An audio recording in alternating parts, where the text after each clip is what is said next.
In 1689, English rulers William and Mary started war with France, known as King William's War, that destroyed regions of New York, Nova Scotia, and Quebec. The destruction sent refugees into Essex, specifically Salem village. The rapid increase of population created a strain on Salem's resources, bringing about rivalries between families. It is believed that because of these rivalries, the afflicted girl's parents encouraged them to accuse specific people that they may have had a rivalry against. This became a case of scapegoating. The strongly religious town of Salem had already established a fear of the devil and those who worshipped him. People feared that the devil was constantly trying to find ways to infiltrate and destroy Christians and their communities.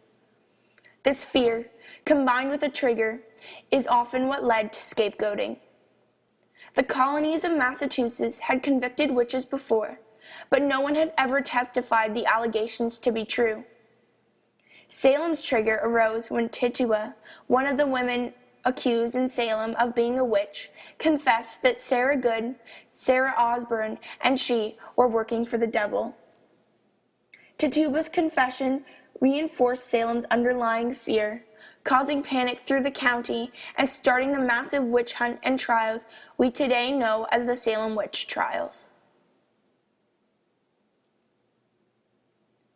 Many day-to-day activities were neglected during the Salem witch trial. The whole colony had suffered. The people had been so determined upon hunting out and destroying the witches that they had neglected everything else. Planting, cultivating, the care of houses, barns, roads, fences were all forgotten. As a direct result, food became scarce and taxes higher. Farms were mortgaged or sold, first to pay prison fees, then to pay taxes, and frequently they were abandoned. Salem village began the slow decay which eventually erased its houses and walls, but never its name and memory.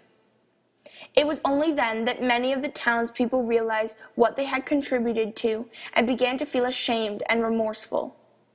The judges apologized, admitting to their wrongdoings. On January 15, 1697, a day of fasting, known as the Day of Official Humiliation, was held in honor of the victims of the Salem witch trial. In 1702, the trials once held were deemed unlawful.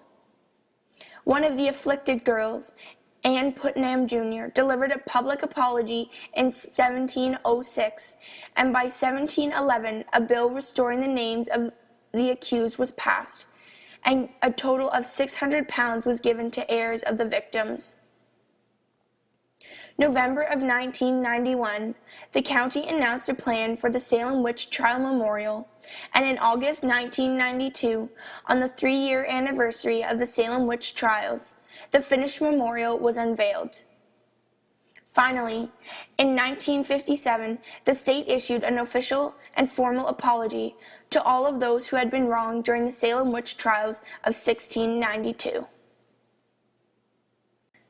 The Crucible, by Arthur Miller, is very closely connected to the Salem witch trials, as it is partially fictionalized recount of the events.